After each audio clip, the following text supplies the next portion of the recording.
Are you creating your Giving Tuesday plans? Here is your reminder that this day isn't just another date on the calendar.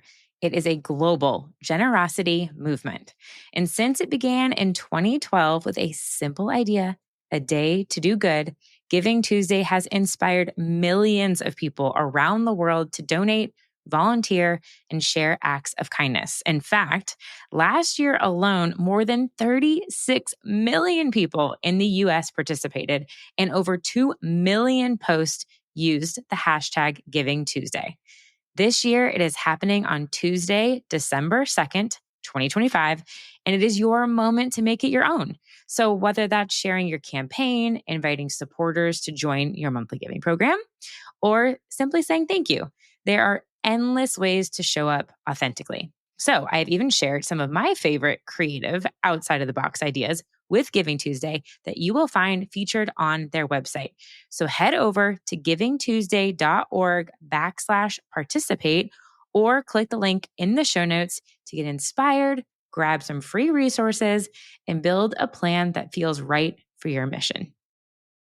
Today's episode is exactly what you need to hear if your team or you is constantly juggling way too many priorities with not nearly enough support. I am joined by Vicki Burkhart, the powerhouse founder and CEO of the More Than Giving Company, a virtual fractional staffing firm that served over 230 nonprofit clients and counting. From executive leadership to development support, their nonprofit virtual assistant (NPVA) program is changing how organizations think about capacity building. Vicki brings nearly 3 decades of nonprofit experience, a deep commitment to advancing women's leadership, and a team of 55 seasoned professionals who are helping nonprofits grow smarter, not just bigger. And I have worked with Vicki and her team over the past, I think we talked about 3-4 years. And so I am sharing a little bit of my story in this episode as well, and really talking about where nonprofit teams can hit a wall, how to spot the right time to bring in a VA for your team, and what real transformation can look like when you get the right people in the right roles. Let's go ahead and meet Vicki. When organizations really make the switch to fractional staffing, when they really sort of sit down and look at what they need, in many cases, they can survive virtually. They don't necessarily have traffic coming in and out during the day. The fractional component just allows them to grow. If you're an organization that is looking to grow and scale, whether you're for-profit business, nonprofit, we're all about scaling that organization. Fractional staffing is a really great, I think, alternative to saddling yourself with a lot of long-term employees that you're not sure you're going to need a year from now. Okay, Vicki, I'm going to bring up a word. It's a very buzzwordy word, bandwidth. Can we talk about bandwidth in our sector? I think in every conference I go to, it gets brought up, or on a webinar about that nonprofits are stretched really thin. Listener, you might be like, yeah, that's me right now. What are you seeing in your work in terms of organizations hitting a wall, and how has fractional staffing really played a role to help with that pressure that they might be feeling? I think, Dana, just even historically, and somebody who's served as an executive director for 40 years, those people, we all are always sort of searching for greater bandwidth. I mean, I don't know of many executive directors who will tell you that they have extra time in their day. But right now, I think what we're seeing is almost an unprecedented amount of pressure and uncertainty on nonprofits, which is creating somewhat of a crisis of capacity, I think, finance and human resources, staffing. You've got to have finances in order to invest in technology and people. So as the finances dwindle, the first, I think, reaction is to reduce where you're spending money. And sometimes that is in staffing. So what we're seeing as far as bandwidth is that people are having less and less because positions aren't being filled, positions aren't being expanded. People are just fearful of spending too much money.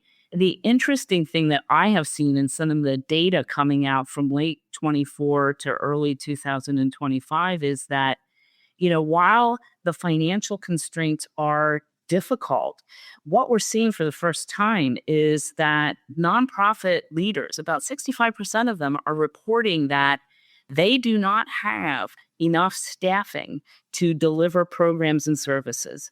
That I think that certainly speaks to bandwidth. And I think that's exactly Yeah. where, when I'm having conversations with a prospective client, that's where I bring in the fractional model, because it's not an either or. It's not a you have staff or you don't have staff. In a fractional model, we can sort of concentrate and target that staffing expertise exactly where you need it, That's when you right. need it, or as long as you need it, right?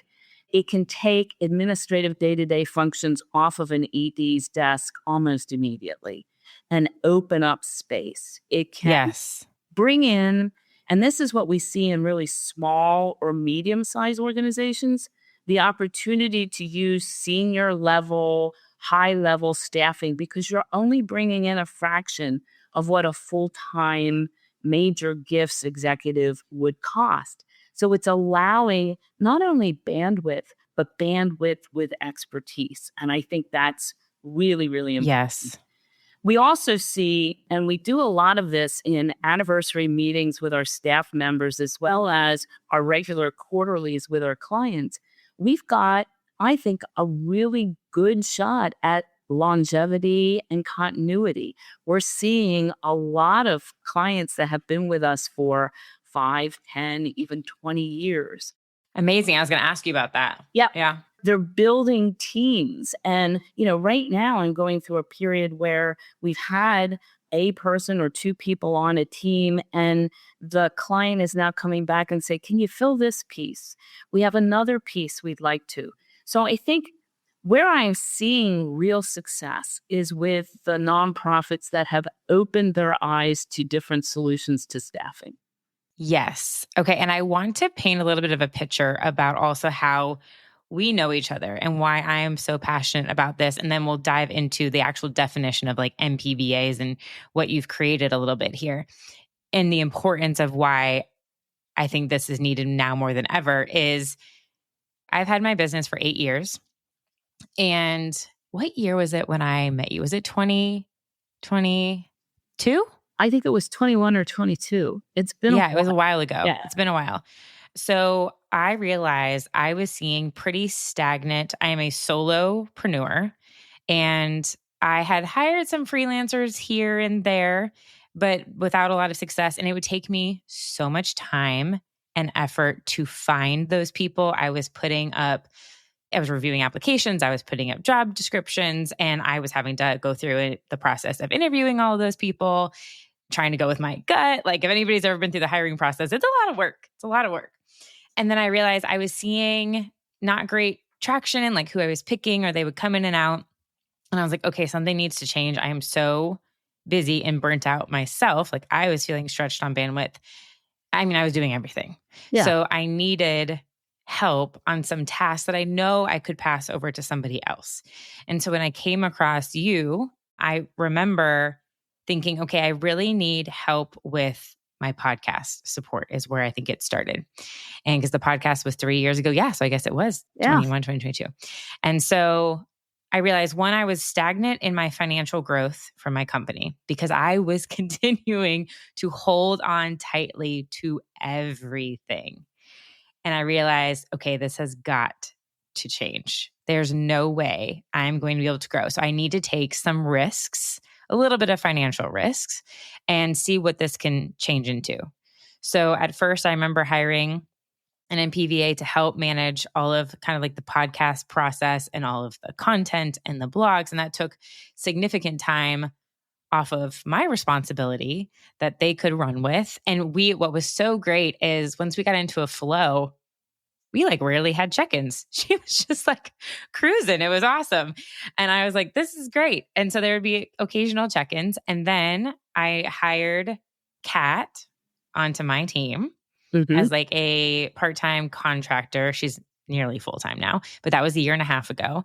And at that point, I remember saying, hey, I need to pause the NPVA to see.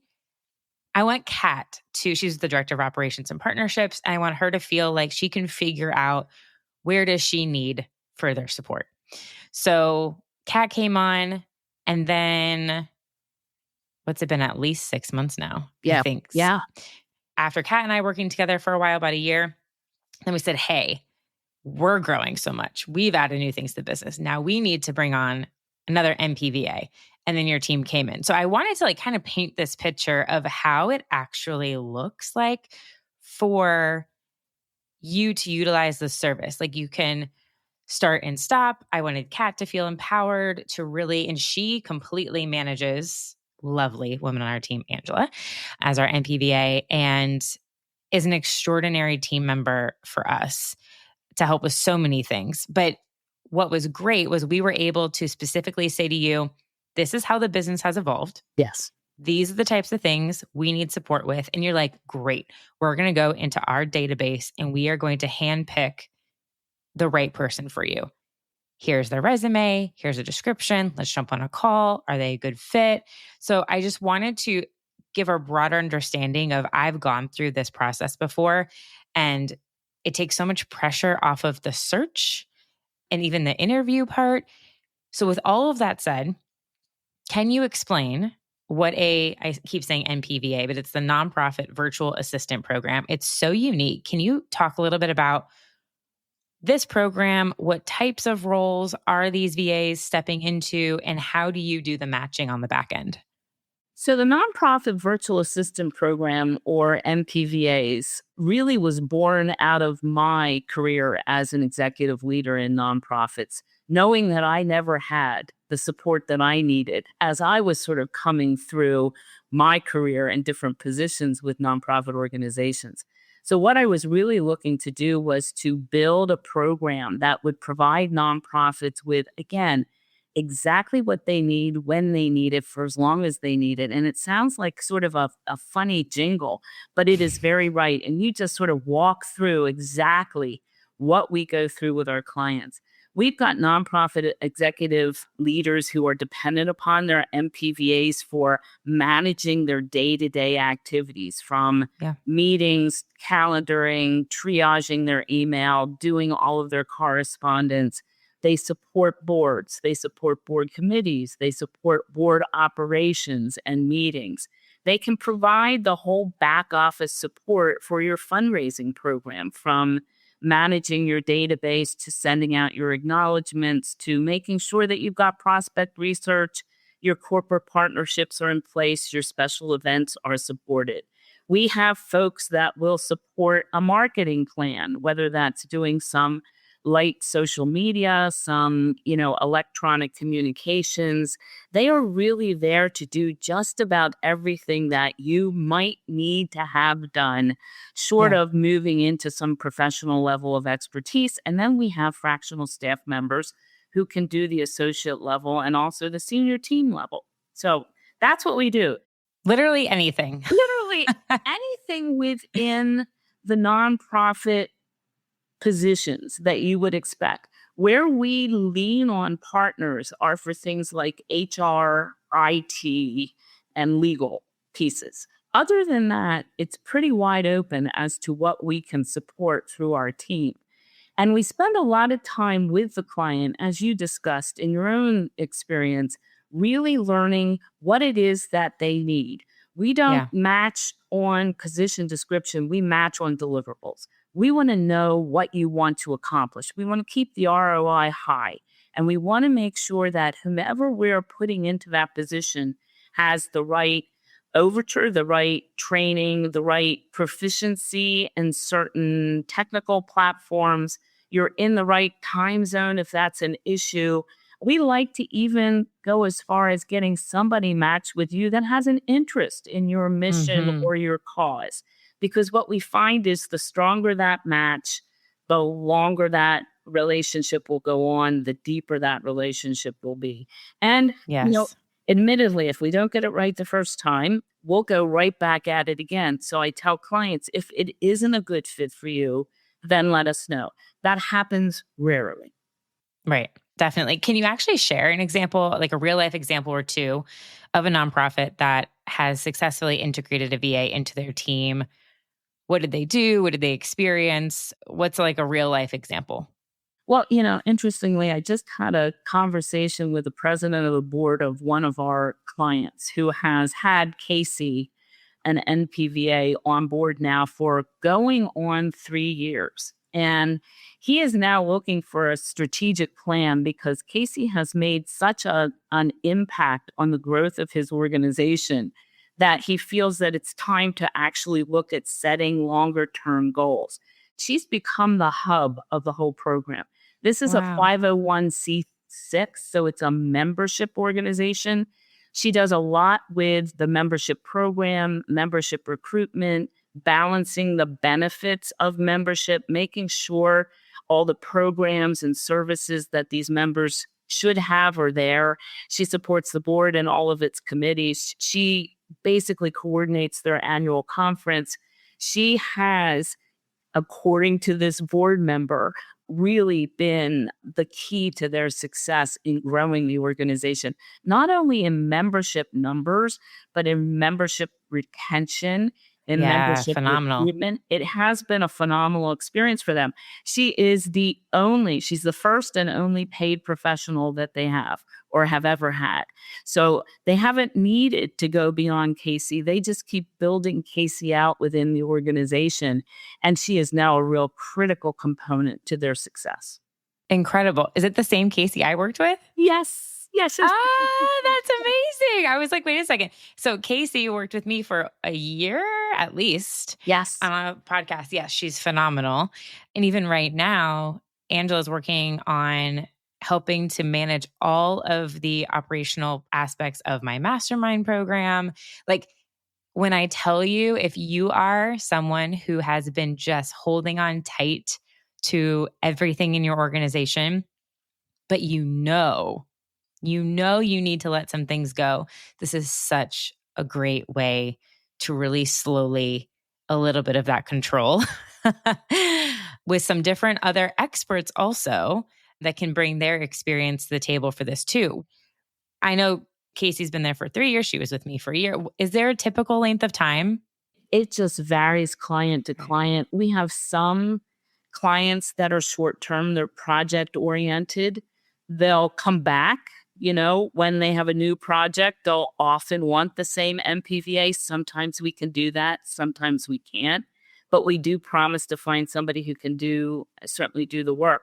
I have MPVAs who have been with their clients for 5+ years. Casey is approaching a long-term stint with her clients.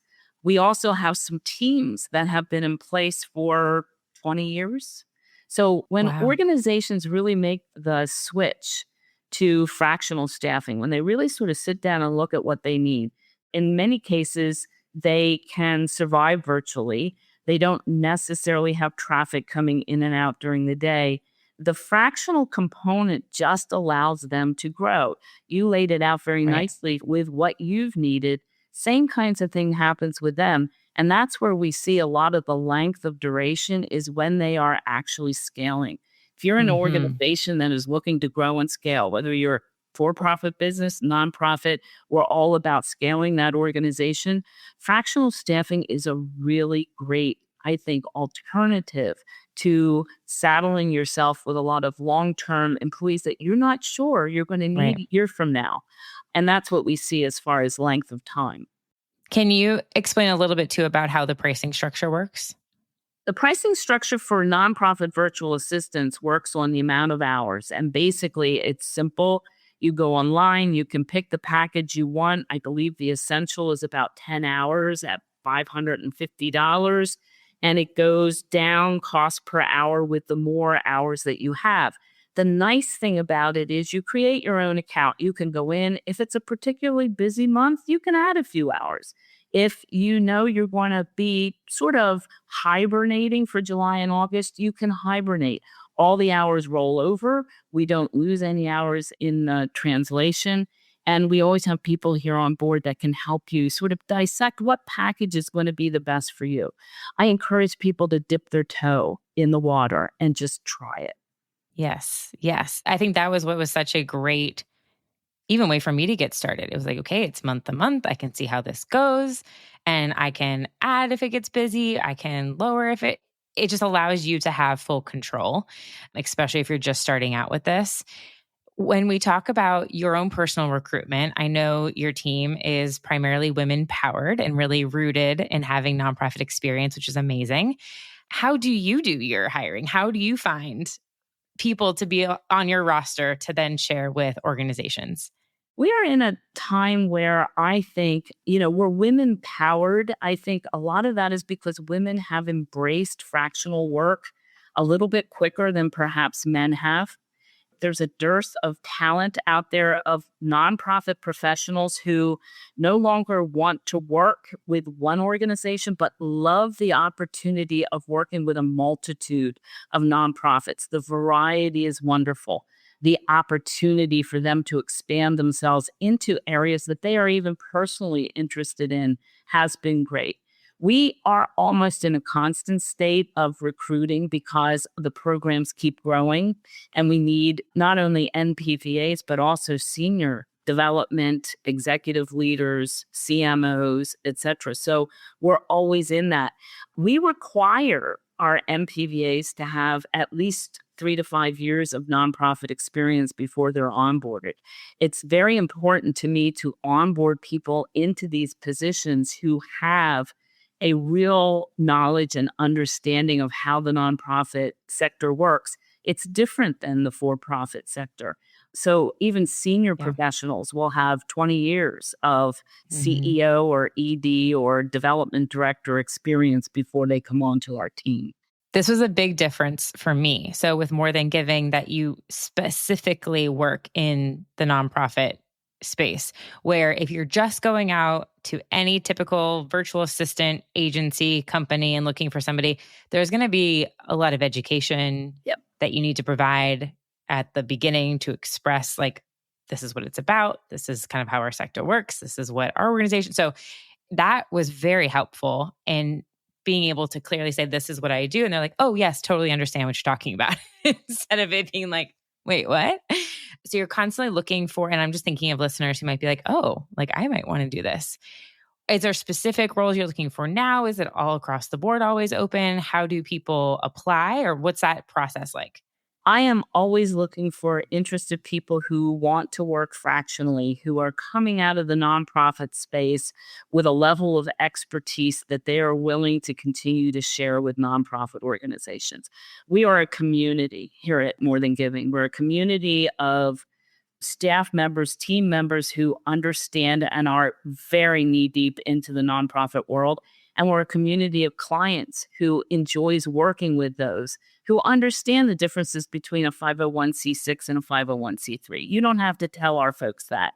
They're trained, they're certified, they've gone through the basics. It's sort of like a little boot camp. The only place you are MPVA certified is with More Than Giving. And that's because I, as a long term nonprofit professional, want to make sure that anybody that I am aligning with a nonprofit understands the basics in nonprofit best practices. Okay, so when they apply and they get accepted, then they go through like an official MPVA training with Yes, you before they start actually working with clients. absolutely. No one gets matched with a client until they are certified. And that certification is a 12 module program that I put together that is based in nonprofit best practices from finance to board development to fundraising to just basic fiscal systems that you would see in a nonprofit organization, and then platforms, the popular platforms that are being used by nonprofit organizations. So there's a level of proficiency before these folks actually get out with their clients. So cool. Amazing. How many years have you had the company? The company has been in business for 27 years. Wow, that's amazing. Especially because does it seem like 27 years ago, I feel like the concept of VVA was so, was it the same thing or has that evolved? The concept of the nonprofit virtual assistant has evolved. It's really, and I'm very honest with people, came out of my own frustration of not having skilled hands supporting me and taking too much of my time into administration. We started doing accelerator programs with small nonprofits, and I would bring an MPV or an administrator with me, and we would be doing the support. But when we left, there was no support there for the organization. And the percentage of success rate for those that didn't have administrators was much less than those that did. And that's where the whole concept of the MPVA came from, is the fact that you alluded to this in your own case. In order to grow and scale, even in order to stay up with things, you've got to have the right support within the That's right. organization to do that. That's right. I mean, please listen when I am living proof of this, and that it was so hard for me to take the risk to do it. Like, I get it. As a small organization, you want to be super tight with your budget, but $550 a month. Start with that, with 10 hours. See what 10 hours can do for you. That's it. Right. If it's not for you, you don't go a second month. It's as easy as that. That's right. So for a nonprofit professional that's listening right now, maybe they're intrigued, maybe you're overwhelmed at this concept, but you're kind of excited about it. Vicki, what would you say is their first best step in really assessing whether a VA could support their team? Well, I always have them sort of take a look at sort of where they and their team are. And sometimes it's just they, because sometimes it's a one person ED or CEO. Are you overextended? Are you getting to the critical things that you need to do to advance the organization? Are you spending too much time on administrative pieces versus really high level ED work? Is your organization losing ground in fundraising? That's a real red flag for the fact that you need help. And then I tell, when I'm in an intake interview, I always ask the potential client to make a list. Make a list of all the things you do in your day, and then go through and sort of cross out those that you shouldn't be doing. And That's then right. make a list of the things that aren't on the list because you never get to it. And you will find that you will be energized by the thought of being able to offload some of those items to somebody who is very proficient at getting them done, which will allow you to do some of the things that really you, the board, and others expect you to be doing and doing really well. Yes. And if you are, as probably most of us are, pretty conservative with budgets, as I am as well, one of my other best fractional hires was a fractional CFO. Also, probably around the same time that we started working together, because I, again, was trying to manage everything. I am not a great finance brain. I am definitely more on the creative side. And so in order to make these decisions of, can I afford to bring on an MPVA? Can I afford to participate in this leadership development program that I want to do? I brought on a fractional CFO. So every month we meet, and I have this very intense financial workbook that they've put together that we all should have. And so, nonprofit for you, maybe this is meeting with whoever that is for you or your accountant. And we just look at the cash flow and we look at the forecasting and we say, okay, let's go ahead and put in $550 a month or $990 a month for the next 6 months. Does that actually make a dent? Yeah. Does that actually change anything?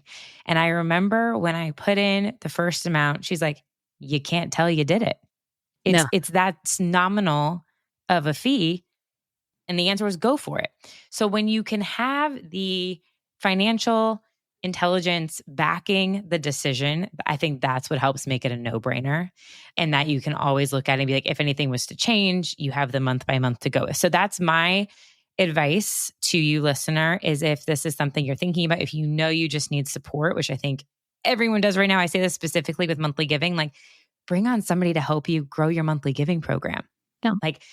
To do the thank yous, to send out the emails if credit cards are expiring, to make updates to your receipts that go out every month. Like there are people that can take on that work for you that you have probably already created or could create an SOP for, a process, a guide that this person can execute for you. And then once you have the financial green light, go for it. Vicki, where can listeners connect with you? Where can they ask you more questions? What's the best place for them to learn more? They can go directly to me at MTG, More Than Giving, MTG at morethan.giving.co. You can go directly to our website, www.morethangiving.co. There are plenty of opportunities on the website to click through for an appointment just to talk, just to get a better feeling for what our services are. Happy to do that with any listener who is interested in learning more about fractional staffing. Amazing. And I will make sure to have that link in the show notes. And thank you so much for 27 years ago having the idea and carrying it through. That is a huge feat. So we're very grateful for you. Thank you. Thank you very much for having me. I really appreciate it. Thank you so much for tuning into today's episode of Missions to Movements. If you enjoyed our conversation and found it helpful, I would love for you to take a moment to leave a review wherever you're listening. Your feedback helps us reach more changemakers like you and continue bringing impactful stories and strategies to the show. Don't forget to hit that subscribe button too, so you'll never miss an episode. And until next time, keep turning your mission into a movement.